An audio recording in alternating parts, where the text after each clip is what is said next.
Hey guys, Cam here from PhoneDog.com, and instead of my usual top 5 video this week, I am going to be giving you a walkthrough of the Sony Xperia Z2's camera features because there are a lot of things there to get through, and I will undoubtedly not be able to fit every single piece of information about the camera into my review that's coming later this week. But it's got a 20.7 megapixel sensor inside, so I wanted to see if it was all that, what the quality of the pictures was like, and what it was like to actually use. But let's get straight to the fun stuff first, because there is a lot that you can do with Sony Xperia Z2's camera. One of the effects built into the camera is the AR effect, augmented reality, something that's been around on phones mostly through third-party apps for a few years now, but this is actually built into the core camera experience. Now the way it works is once you've selected the AR effect mode, you point it at your scene, it detects various places on the scene, and then it works around that to build this augmented reality space where you can have things like, I don't know, it can pretend like you're underwater and you see fish swim by, or you can have like a fairyland or fairy tale scene where you've got these little gnomes and mushrooms and toadstools growing around in a giant beanstalk. But you can also download other themes such as the comic book one, which is fantastic for kids. You can have it show you having lasers coming out of your eyes or fire on your head, or speech bubbles with the classic comic speech bubbles on. You can also download a Spider-Man theme because obviously it's a Sony movie and they've got all the rights already, so they put it in the phone. And you can have Spider-Man hanging from your roof, or you can have him jumping from scene to scene on the actual photo, and of course while you're doing this you can record it on video or you can just take a photo.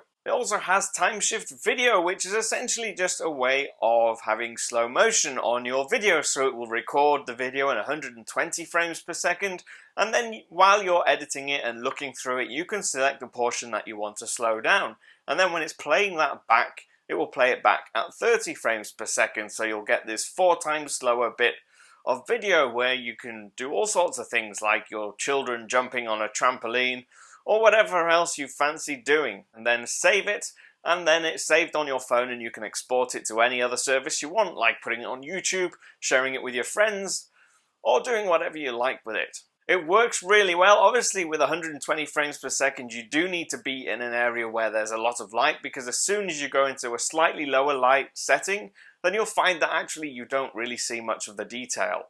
There's also the creative effect feature, which is essentially just a fancy way of saying filters, and you can apply these to videos or photos alike, so you can have like an old movie style effect where you've got the film grain showing up and slight sepia tone, and you've got all sorts of other effects in there that you can add on to it as well, but it really is basically just a filter. Of course, time shift burst is on there as well, so you take a burst of photos and then you can select which one you like the most. It will take them rapidly like a machine gun, sort of. You've got sweet panorama, so you can make panoramas, and actually there's quite a lot you can do with them, and one of the ones that they kind of bigged up the most at the launch event when I was there was the background defocus, and in use you can kind of get this to work. So you take a picture, you choose which item you want to be in the foreground, so the best way to do it is to actually choose something that's close to you, but also make sure it's in front of a plain background so the camera can detect where the lines are,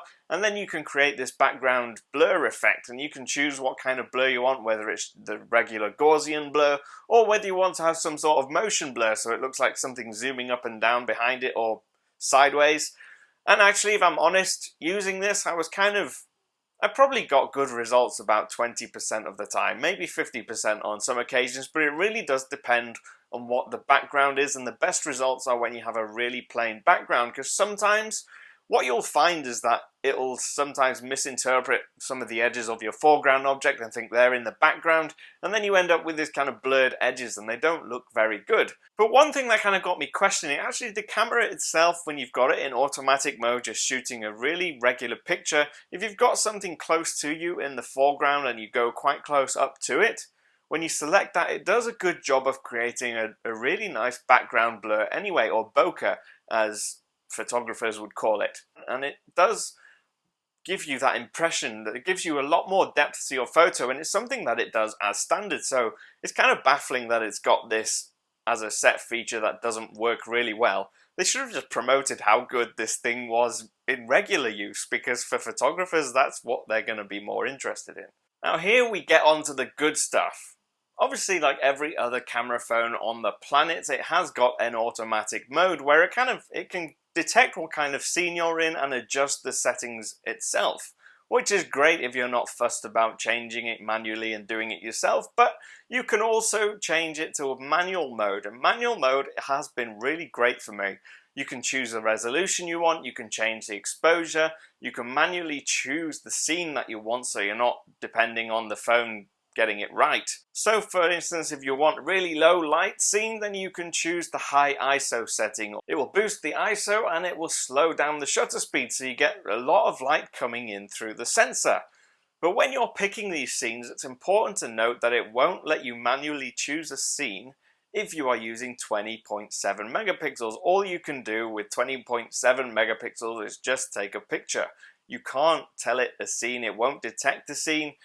It really struggles, and it kind of gets me wondering why it has a 20 megapixel sensor in it anyway. And earlier today I went outside. I was standing in one place in the field just outside my house, pointing at an object fairly, I wouldn't say it was far away, but far enough away, and it had some text on it. What I did was I took photos from exactly the same point, focusing on exactly the same place on the object, and seeing which one of them is going to give me the best image overall. And surprisingly, it was the 8 megapixel image. Once you go up to 20.7 megapixels, it seems to not really know what to do with all that information. Or at least there's so many pixels to try and activate and to let light into that it sometimes gets a bit noisy and messy. So you'll see on the text that it's not very well contrasted, so you can barely see it. So that means there's not a lot of detail, and that means it's quite fuzzy. But then you get to the 8 megapixel setting and you can see when you magnify into it that actually you can see everything perfectly well. It's got a really nice depth of tone, it's got good color, it's got good contrast, and actually it's a really, really good image. Low light performance was actually very surprising, but like I mentioned before, the best results are when you have it set onto 8 megapixels, because then you can choose the scene and tell the phone that you're in a night scene or you are wanting high ISO sensitivity. And what actually happens was, in low light conditions, I went outside at night time, and amazingly you could actually see some of the colors, even though to my own eyes I could not see the colors, for instance, of the flowers hanging on the wall. If I was to give the camera a critique, I would say that there are a lot of features on there that are maybe gimmicks. There are a lot of things on there that it doesn't need, and I would actually focus, I would strip away the unnecessary stuff. I would get rid of the 21.7 megapixel sensor. I would just stick it in with the 8 megapixels and just focus entirely on making it a great quality experience for everybody every single time. I can't think of a reason why, after using it, that I would want to use the highest resolution possible, because it gives you the worst images. If that makes sense. You don't get a lot of color, it doesn't adapt to the light very well, it doesn't focus well, you can't see a lot of the detail. So, to answer my question, is the 21 megapixel camera that good? It is good, but not because of the 21 megapixels. It's good because once you choose a lower resolution, it does a great job of handling all the important stuff. I'm Cam, I'm at phonedog_Cam on Twitter. If you want to ask me any questions in the meantime, feel free. I will have my full review of the Z2 up within the next few days. I will see you again soon.